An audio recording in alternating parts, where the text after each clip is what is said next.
Bonjour, vous écoutez Royal, le premier podcast de Vanity Fair consacré à la royauté. Pour cette première saison, nous allons vous parler des rebelles des Windsor. Et je laisse la parole à notre spécialiste, Pierrick Jay, journaliste à Vanity Fair.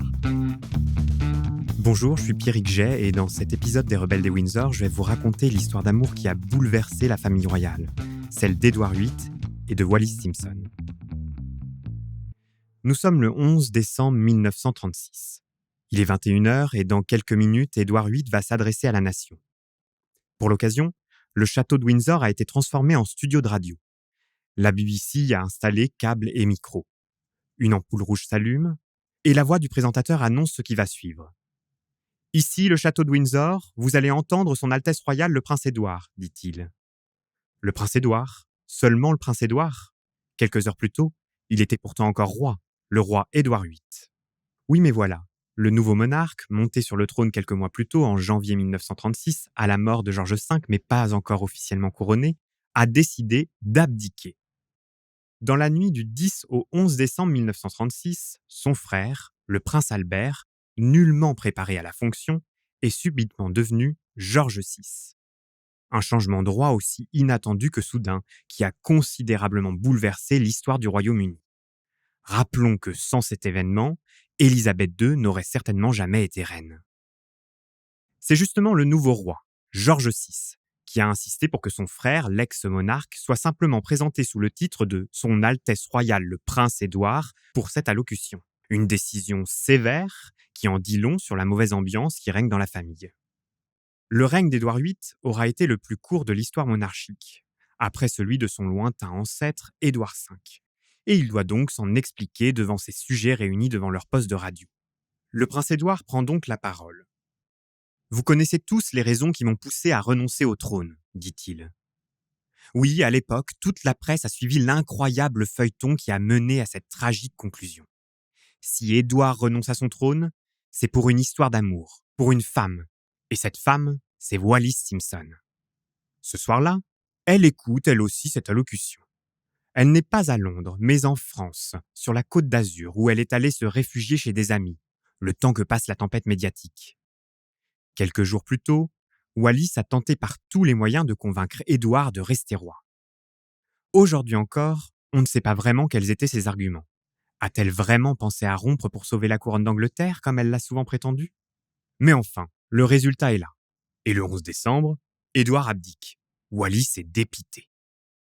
On raconte qu'en entendant l'annonce à la BBC, elle a jeté le verre de whisky qu'elle avait à la main et qu'elle a hurlé à la mort « Mais quel idiot ! Mais quel idiot !» Une réaction qui peut surprendre quand on sait qu'Édouard a justement pris cette décision pour sauver leur amour. Wallis regretterait-elle le choix de son compagnon ? Car maintenant qu'il a abdiqué, elle devra forcément l'épouser. Et l'aime-t-elle vraiment ? Rien n'est moins sûr. L'histoire entre Wallis et Édouard pourrait avoir beaucoup d'adjectifs. Survoltée, sulfureuse, passionnelle aussi peut-être. Mais une chose est sûre, contrairement à ce que prétend la légende, il n'y a pas vraiment eu de coup de foudre entre ces deux-là. Ils se rencontrent par l'intermédiaire d'une amie commune, la célèbre Thelma, vicomtesse Fournès, figure incontournable du Gotha. La fantasque aristo invite le couple Simpson, des Américains récemment installés à Londres mais peu habitués à l'étiquette anglaise, à une réception. Thelma y convie aussi son propre amant, qui n'est autre qu'Édouard, alors prince de Galles. Mais aurait-elle dû le placer à côté de cette Wallis à la réputation sulfureuse ? En effet, ils rient ensemble toute la soirée. Mais le lendemain, ils se sont déjà oubliés. Thelma part ensuite quelques semaines aux États-Unis et décide de confier durant ce séjour Édouard aux mains expertes de Wallis. C'est elle-même qui le dit dans une lettre qu'elle adresse à son amie Barbara Cartland. Vous savez, Barbara Cartland, la célèbre auteure de romans à l'eau de rose, qui ne portait que du rose d'ailleurs. Durant cette absence, Édouard et Wallis se fréquentent régulièrement, passent des week-ends au fort Belvédère, souvent au vu et au su du mari cocu. Si ce n'est l'amour ou la passion, qu'est-ce qui a poussé Wallis à s'attacher à Édouard ?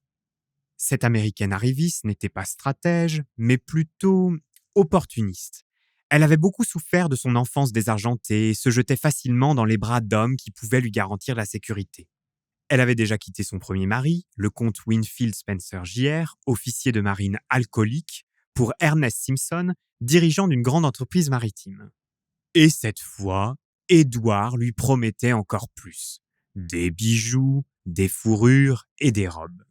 C'est cette réputation de divorcée cupide qui fera d'elle la bête noire des Windsor et qui l'empêchera d'épouser le roi.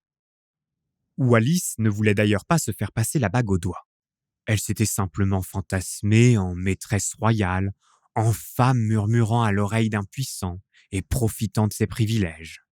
Voilà donc pourquoi Édouard VIII, fils de George V, ne pourra pas épouser Wallis Simpson.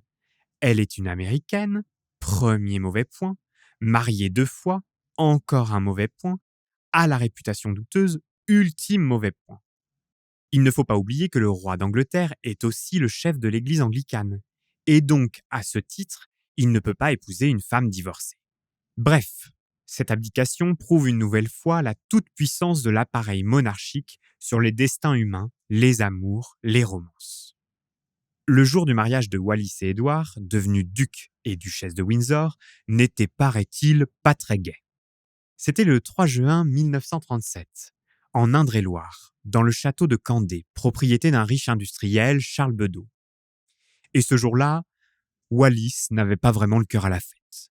On peut dire que la mariée était en noir, ou du moins broyait du noir.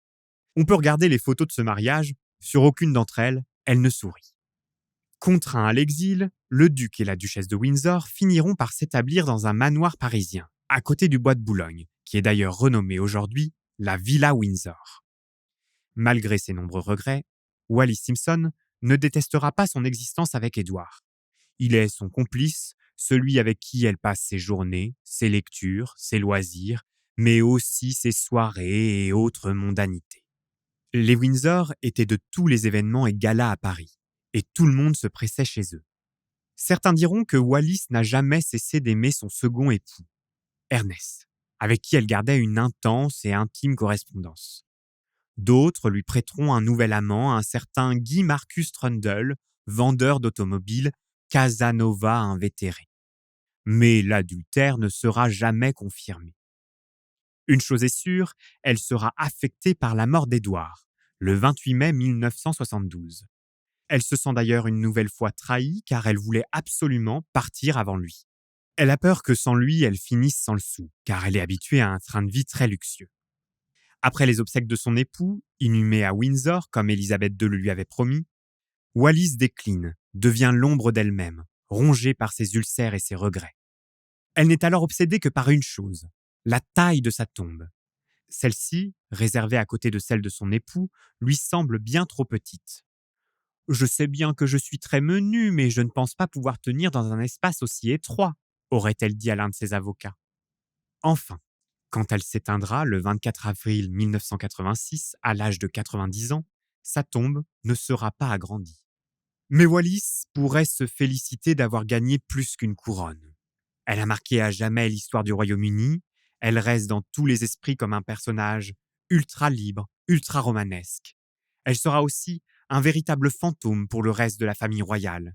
L'histoire de Wallis et Édouard a profondément marqué les Windsor, et notamment l'actuelle reine, qui n'a pu que repenser au séisme que cela avait provoqué quand il y a eu les histoires de Charles et Diana, ou plus récemment, celle de Meghan et Harry. C'était Royal, le premier podcast de Vanity Fair consacré à la royauté, présenté par Pierrick G. Retrouvez les autres épisodes de notre podcast partout où on écoute et où on télécharge des podcasts, ainsi que sur notre site et nos réseaux sociaux. Si vous avez aimé cet épisode, n'hésitez pas à le liker et à le partager.